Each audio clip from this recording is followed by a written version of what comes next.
So, you want to learn how to lose weight? Well, here's your no bullshit guide on exactly how to do that. It's awesome that you clicked onto a video like this because that means that you want to actually improve. And that is the biggest step towards all of this and weight loss and self-improvement. Why would you want to listen to me? Is I'm sure what you're thinking. Just a little bit of background on me. I used to be about 300 pounds and I already lost 100 of that in roughly 2 years time. So let's say I'm pretty qualified to teach someone else how to lose some weight. So how did I do it is the next thing I'm sure you're wondering to yourself. So getting into the diet and what to eat, what not to eat for your specific goal of losing weight. So what you're gonna wanna do is eat super clean. And what I mean by that is cutting out the sugars. Any sugar is not good for you. I don't care what you've heard. I don't care what any fat doctor has told you. Sugar is not good. Cut it out completely. And that alone will show you some pretty good results because it did for me. Now, the next thing that you're gonna wanna cut out is mainly for your long-term health, not so much losing the weight initially, but you're gonna wanna cut out seed oils. And that's a long rabbit hole to go down, so I'm not gonna explain it so much in this video, but that's something I can do in the future. But just know you do not want seed oils. It's terrible for you. It causes cancer. It's disgusting that they even put this shit in foods. So seed oils, get rid of those. No sugar. And what you're going to want to do is get into a calorie deficit. So mainly what you're going to be eating is your clean carbs, which is white rice, sweet potatoes, maybe even some regular potatoes if you're into that. Me personally, I don't eat any carbs at all, or I rarely do. It's pretty much a cheat meal for me to eat some carbs. But yeah, I just stick to chicken, fish. Occasionally I'll have some type of like sausage or something. You really don't want to eat that very often. But beef, that's a big one too. If you're trying to bulk and put on some weight, definitely get some red meat in your system. If you're trying to get all big and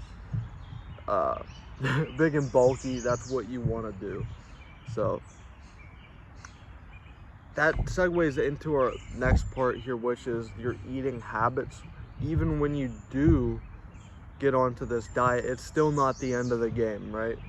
You need to make sure that you're consistent with doing these things, as well as making sure that your eating schedules and eating habits are in check. I'm sure what you do when you wake up, get your coffee, get some breakfast after you brush your teeth and shower and whatever you do, right?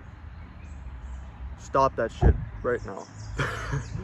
Just to put it blankly, you need to stop that, because if you eat right when you wake up, how is your body going to process the food and get rid of the bad toxins from the day before? Just think about it. How's your body going to do that if you're already giving it more as soon as you wake up? So you need to cut that out and you need to start doing what's called intermittent fasting.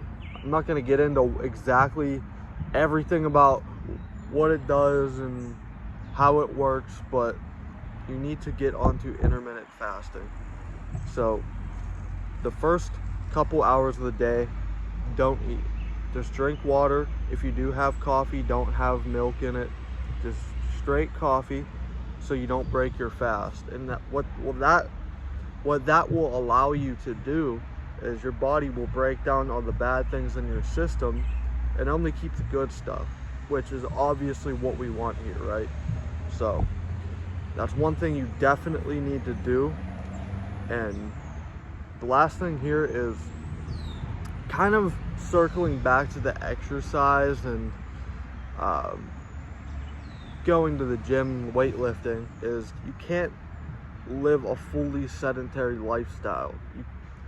There's no way to stay lean and have muscle if you're just sitting playing video games all day, or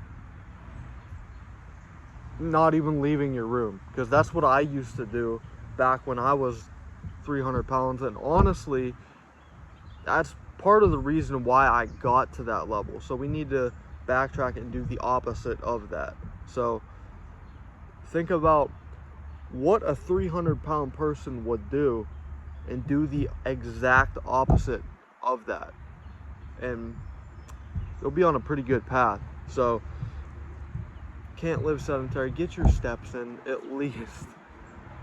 Go for a walk, go see your friend.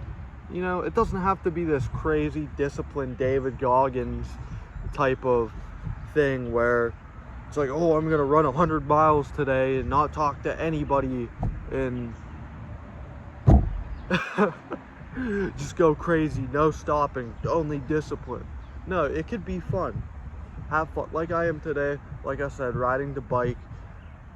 This is fun to me. Find what's fun for you so you can be more consistent with it, and it'll make a lot bigger of a difference. Another thing I find extremely helpful for losing weight is being around other people that have either already lost weight and have built crazy muscle. Those will be your mentors. Now, those people are super good to have around because they'll inspire you. They'll teach you the way to get to the next level, and to be around the people that are also on the come up with you, so you can keep each other accountable. And this is like with anything in life, in business, in relationships, anything. You gotta have mentors, and you gotta have people at your level so you can build a community and keep yourself accountable and have people to show you how to rise up to the next level. So another step on the path to losing weight that will help you quite a bit. Something you should try that's helped me quite a bit is just putting that shitty food right in front of you that you know that you should not eat, but you love. Put it right in front of you and just have a mental battle with yourself to not eat it, and have these conversations with yourself in your head. Like, am I gonna be a bitch and eat this right now? Am I gonna drop down to the level where I'm gonna just eat this and not be disciplined? I'm gonna be a bitch and just eat this. Because even if you do end up eating that, what are you gonna think once you started to eat it? You're not gonna enjoy it. You're gonna sit there, be eating it, and you're gonna think, fuck man, I really shouldn't have ate that. I'm a bitch. I don't have the discipline that I should. So even if you were to eat it, then the next time you go and do this, you're probably not gonna eat it, right?